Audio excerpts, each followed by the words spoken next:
और उसका impact market पर होगा क्या। आज की चर्चा में हमारे साथ हैं जतिन त्रिवेदी एलकेपी सिक्योरिटीज़ के, हमारे साथ हैं मनोज कुमार जैन पृथ्वी फिनमार्ट के, हमारे साथ हैं जीपी शर्मा साहब जो कि प्रेसिडेंट हैं स्काईमेट के। आप तीनों का बहुत बहुत स्वागत है। जतिन जी, आप बताएं सर, आज के लिए क्या ट्रेड चांदी में इंट्राडे में? मैं तो ये देखिए, जिस हिसाब से मार्केट का रिएक्शन है, मुझे लग रहा है कि ये जो ब्रॉड ट्रेंड जो इसने पकड़ के रखा है चांदी ने, ये कंटिन्यूड रहना चाहिए। थोड़ा बहुत जो भी ये प्रॉफिट बुकिंग आ जाता है वो एक अपॉर्चुनिटी के हिसाब से ही देखना चाहिए। कल के लेके हाई के लेवल से लेके अभी तक हम देखें तो 2500 पॉइंट की ऑलरेडी एक करेक्शन दिखा चुका है चांदी। 1,15,000 तक के लेवल्स जो है कल उसने छुआ था, और ये 2500 पॉइंट मतलब ऑलमोस्ट 2.5% का करेक्शन, 2% का करेक्शन एक अच्छा हेल्दी करेक्शन माना जाएगा। ठीक है, $37 के नीचे फिलहाल तो मैं कॉमेक्स में नहीं देख रहा हूँ। घरेलू बाजार में बाइंग की अपॉर्चुनिटी है, करंट मार्केट प्राइस से भी बाय करके चल सकते हैं। स्टॉप लॉस जो है आपका 1,12,000 के नीचे का रहेगा। हायर साइड पे जो टारगेट जो रख के चलना है वो 1,13,400 से राइट सर, 1,13,500 का रख के चलना है। राइट, ये इंट्राडे पर्पस का खाली। ठीक सर, ठीक है, डन।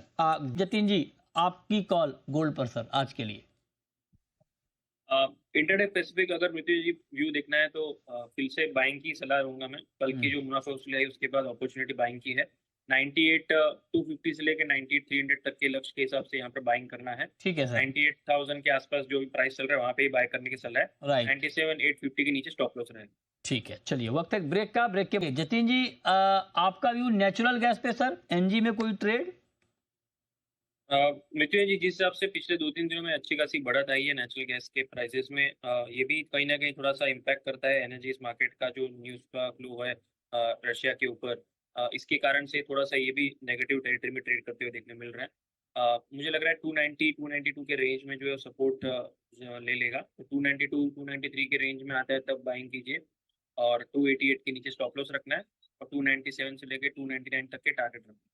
ओके, बेस मेटल पर कॉपर के अलावा और कुछ काउंटर जहां पर आपको लगता हो कि ट्रेड करना ठीक रहेगा जतिन जी मेटल में? क्विकली सर, 30 सेकंड में। थोड़ा सा नेगेटिव व्यू पॉइंट रख रहा हूँ मैं, जिस हिसाब से जब तक कोई ट्रेड डील फाइनलाइजेशन नहीं होती है, स्पेशली ब्रिक्स में से किसी के साथ कुछ अच्छा ट्रेड डील नहीं आता, तब तक ये बेस मेटल मार्केट थोड़ा सा वीकनेस का जो दौर है वो कंटिन्यू रह सकता है। 252 से लेकर 251 तक के टारगेट के हिसाब से जिंक के अंदर बिकवाली करने की सलाह रहेगी मेरी। स्टॉप लॉस जो है 260 के ऊपर बना के रखना है।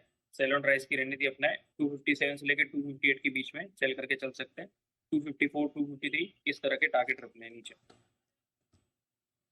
चलिए, बहुत शुक्रिया जतिन जी, आपका शुक्रिया। मनोज जी, आपका भी हमारे साथ जुड़ने के लिए, बताने के लिए कहाँ पर ट्रेड के मौके बनेंगे। तो फिलहाल इस बुलेटिन में इतना ही, छोटा सा ब्रेक के बाद भी खबरें जारी हैं। नमस्कार।